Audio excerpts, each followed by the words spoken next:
Сәлам, дуслар! Шаян ТВ үзенең эшен дәвам итә.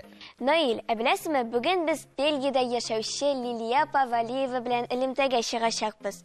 Ул безгә Бельгия татарлары оештырган лагерь турында сөйләп китәчәк. Димәк, Бельгиядә рәхәтләнеп татарча сөйләшергә мөмкин. Әйе, ул лагерьда бары тик татарча аралашалар. Тик ул Бельгиядә түгел, ә Испаниядә Урта диңгез буенда урнашкан. Хәзер Лилия апа үзе барысында сөйләячәк. Исәнмесез, Лилия апа? Сәлам, яшь дусларыбыз. Bonjour, mes amis. Лилия апа, безне лагерь белән якынрак таныштырып китегезче. Ул кайчаннан бирле эшли? Безнең Бельгиядагы татар оешмасы менә инде 4нче ел рәттән Урта диңгез буенда, Испаниядә балалар лагере оештыра. Димәк, быел инде июль һәм август айында тагын кабат без балаларны лагерьгә чакырабыз. Ял итәргә кайсы илләрдән балалар килә соң? Анда төрле илләрдән җыелышалар татар гаиләләреннән балалар. Алманиядән, Бельгиядән, былтыр Марсель шәһәреннән Франциядән килгән иде. Елда бер малай Манчестер шәһәреннән Англиядән килә. Быел тагын Голландиядан да киләбез дип торалар. Хәтта Эстониядән да. Ә узган ел ничә бала ял иткән иде? Бала санына килгәндә, бер әйдәман һәм бер педагогка 8, максимум 10 бала булырга тиеш диделәр психологлар. Һәм без шул саннан да арттырырга тырышмыйбыз. Чөнки игътибар кими.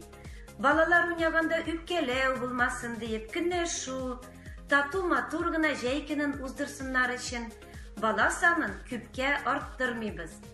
Барыбер шушы июль-август айларында, мәсәлән, былтыр 580 койка дней саны булды бездә балалар. Лагерьдә көннәр ничек узасың? Балалар өчен нинди чаралар уздырыла? Әйе, төрле чаралар була, әлбәттә. Мәсәлән, абитка хәтле татар һәм инглиз дәресләре үткәргәч, абиттан соң инде су куену, диңгез буенда һәм бассейнда спорт чараларын үткәрәбез. Бер елны матур гына спектакль оештырдык. Бүре һәм 7 кәҗә бетиләре.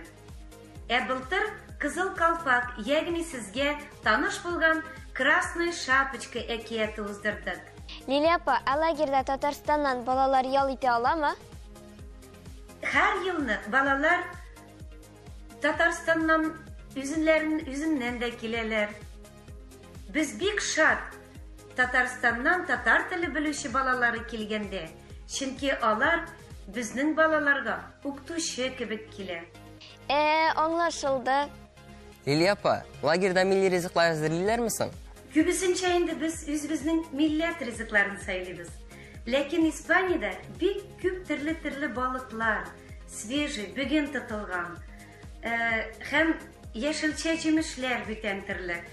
Шуларны һәр көнне без инде кулланабыз, рәхәтен күрәбез. Бик зур рәхмәт, Лилия апа. Сезгә уңышлар теләп калабыз. Сау булыгыз. Сау булыгыз. Һәм без сезне Испаниядә, Урта диңгез буенда, җәйге лагерьдә көтеп калабыз. Кушылыгыз, яшь дуслар. Рәхмәт бик зур. Сорарган камын. Лагерьдә яшәү күпме тора икән соң? Анда барырга теләүчеләр кая мөрәҗәгать итәргә тиеш? Анысын мин дә беләм, Наил. Бер көнгә 25 евро. Һәм сменаларның башы, ахыры да юк. Үзең теләгән вакытта бара аласың. Бельгия татарлар оешмасына хат язырга кирәк. Шәп бит. Яңа дуслар табасын, инглиз телендә шомартырга мөмкин. Әйе, килешәм, Наил. Вакытыңны файдалы һәм кызыклы итеп үткәрергә мөмкин. Нәкъ шулай. Шаян ТВ белән дә вакытыбыз күңелле һәм файдалы уза. Безнең белән булыгыз.